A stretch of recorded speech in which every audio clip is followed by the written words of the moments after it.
എല്ലാ മാന്യ സുഹൃത്തുക്കൾക്കും നമസ്കാരം. ട്രിവാൻഡ്രം പൾസിൻ്റെ പുതിയൊരു വീഡിയോയിലേക്ക് സ്വാഗതം. ഞാനിപ്പോൾ കോവളത്താണ് നിൽക്കുന്നത്. കോവളത്ത് സീസൺ തുടങ്ങിയിരിക്കുകയാണ്.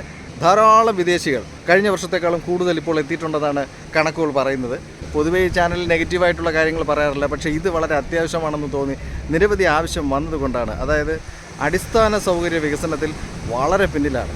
എന്തായാലും വിശദാംശങ്ങൾ വീഡിയോയിൽ കാണാം. എല്ലാവർക്കും വീഡിയോയിലേക്ക് സ്വാഗതം. വിദേശത്ത് നിന്ന് വിനോദസഞ്ചാരികൾ കൂട്ടമായി എത്തി തുടങ്ങിയതോടെ കോവളത്ത് സീസൺ തുടങ്ങിയിരിക്കുകയാണ്. നവംബർ അവസാനത്തോടെയാണ് സഞ്ചാരികൾ എത്തി തുടങ്ങിയത്. Russia, England, Germany, Sweden, Ukraine, Latvia, Romania എന്നിവിടങ്ങളിൽ നിന്നുള്ള സഞ്ചാരികളാണ് കൂടുതലായും എത്തുന്നത്. കാലാവസ്ഥ അനുകൂലമായതും കടൽ ഉൾവലിഞ്ഞ് വിശാലമായ മണൽത്തിട്ട രൂപപ്പെട്ടതും സഞ്ചാരികൾക്ക് അനുഗ്രഹമായി മാറിയിരിക്കുകയാണ്. ക്രിസ്മസും ന്യൂ ഇയറും അടിച്ചു പൊളിച്ച ശേഷമായിരിക്കും ഇവരുടെ മടക്കം. ഹോട്ടലുകളും റിസോർട്ടുകളും ആയുർവേദ ചികിത്സാ കേന്ദ്രങ്ങളുമൊക്കെ നിറഞ്ഞു തുടങ്ങി. Samudra beach, sea rock beach, Grove beach, Azhimala beach, Hawa beach, Somatheeram beach എന്നിവിടങ്ങളിലെല്ലാം സഞ്ചാരികൾ എത്തിക്കഴിഞ്ഞു. ഏതാണ്ട് 3000-ഓളം വിദേശികൾ ഹോട്ടലുകൾ ബുക്ക് ചെയ്തതായാണ് ടൂറിസം പ്രൊമോഷൻ കൗൺസിൽ പറയുന്നത്.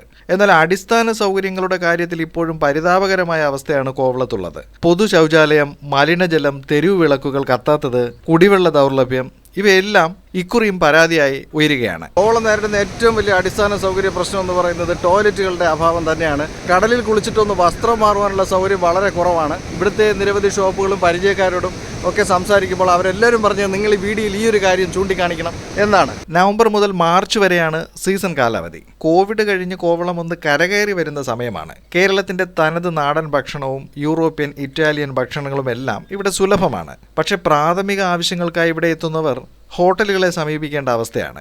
ലൈറ്റ് ഹൗസ് ബീച്ചിലേക്ക് മലിനജലം ഒഴുക്കിവിടുന്നതും വലിയ കഷ്ടം തന്നെയാണ്. ഇത്രയും പരിമിതമായ സൗകര്യത്തിനിടയിലും ധാരാളം വിനോദസഞ്ചാരികൾ പതിവായി കോവളത്ത് എത്തുന്നു എന്നത് ശരിക്കും നമ്മളെ അത്ഭുതപ്പെടുത്തുന്ന ഒരു കാഴ്ച തന്നെയാണ്. അവരെ ആകർഷിക്കുന്ന എന്തോ ഒരു മാന്ത്രികത കോവളത്തിനുണ്ട്. കോവളം വികസനത്തിനായി 20 കോടിയോളം ഇപ്പോൾ അനുവദിച്ചിട്ടുണ്ട്. എന്നാൽ അത് എവിടെ എത്തി എന്നത് കാണാനില്ല. കോവളം വികസനത്തിനായി മന്ത്രിസഭയുടെ അനുമതി ലഭിച്ചെങ്കിലും പിന്നീട് അതിന്റെ തുടർ നടപടികളായിട്ടില്ല എന്നത് വ്യക്തമാണ്. വിദേശ സഞ്ചാരികൾക്കൊപ്പം തന്നെ മറ്റു സംസ്ഥാനങ്ങളിൽ നിന്നുള്ളവരും അയ്യപ്പ ഭക്തരും വൻതോതിൽ കോവളത്ത് എത്തിച്ചേരുകയാണ്. അനധികൃത ആയുർവേദ ചികിത്സാ കേന്ദ്രങ്ങളെ നിയന്ത്രിക്കുവാനുള്ള നടപടികൾ സ്വീകരിച്ചിട്ടുണ്ട് എന്ന് ആരോഗ്യ വകുപ്പും പോലീസും പറയുന്നുണ്ട്. ഇതിനിടയിൽ മറ്റൊരു കാര്യം തെരുവ് നായ ശല്യമാണ്. ബോട്ടിങ്ങിനും സ്ക്യൂബ ഡൈവിങ്ങിനും പാരാസെയിലിങ്ങിനുമായി നിരവധി സഞ്ചാരികൾ എത്തുന്നുണ്ട്. തിരുവനന്തപുരത്ത് വരുന്ന സഞ്ചാരികൾ കോവളം കാണാതെ മടങ്ങാറില്ല എന്നതൊരു വസ്തുതയാണ്. ടൂറിസം ഇനത്തിൽ നല്ലൊരു വരുമാനവും സംസ്ഥാനത്തിന് ലഭിക്കുന്നുണ്ട്. എങ്കിലും അടിസ്ഥാന സൗകര്യ വികസനം ഇപ്പോഴും കടലാസിൽ ഒതുങ്ങുകയാണ്. അതിഥി ദേവോ ഭവ എന്നത് മുഖ്യമാണ്. വരുന്ന സഞ്ചാരികൾ സന്തുഷ്ടരായി മടങ്ങിയാൽ മാത്രമേ കൂടുതലായി നാളെയും എത്തുകയുള്ളൂ. ക്രമസമാധാന പ്രശ്നങ്ങൾ ഉണ്ടാകാതെ ശക്തമായ നിരീക്ഷണം ഒരുക്കേണ്ട സമയമാണിത്. ഈ വീഡിയോ ഷൂട്ട് ചെയ്യുമ്പോൾ മുഖം കാണിക്കാൻ താല്പര്യപ്പെടാത്ത ഭൂരിഭാഗം പേരും എടുത്തു പറഞ്ഞ ഒരു കാര്യം ശൗചാലയവും വസ്ത്രം മാറുവാനുള്ള സൗകര്യവും ഇല്ല എന്നത് തന്നെയാണ്. എന്നാലും അവർക്ക് കോവളം കണ്ടു മതി വരുന്നില്ല. വീണ്ടും വീണ്ടും ഇവിടേക്ക് വരുവാനുള്ള ആഗ്രഹം വർദ്ധിക്കുകയാണ്. സർക്കാർ ഉദാസീനത വെടിഞ്ഞ് അടിയന്തരമായി പ്രഖ്യാപിച്ച പദ്ധതികൾ നടപ്പിലാക്കണമെന്ന് അഭ്യർത്ഥിക്കുകയാണ്.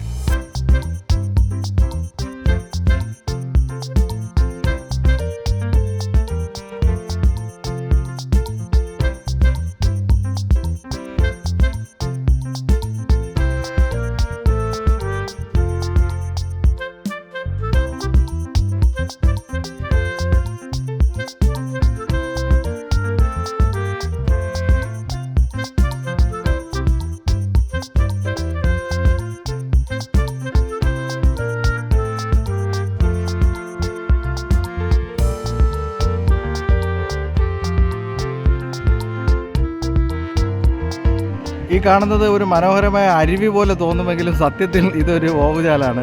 സകല മാലിന്യം എല്ലാം കൂടി ഈ ബീച്ചിലേക്ക് തന്നെ ഒഴുകി വരികയാണ്. വളരെ ദുരവസ്ഥരമായ ഒരു കാഴ്ചയാണ്. ഇതിനും ഒരു പരിഹാരം കാണുക എന്നത് ഇനി എന്ന് നടക്കും ആർക്കറിയാം.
അപ്പോൾ സർക്കാരിൻ്റെ കണ്ണു തുറക്കട്ടെ. അടിയന്തരമായി കോവളത്തിനായി പ്രഖ്യാപിച്ച പദ്ധതികളൊക്കെ യുദ്ധകാലാടിസ്ഥാനത്തിൽ തന്നെ പൂർത്തിയാകട്ടെ.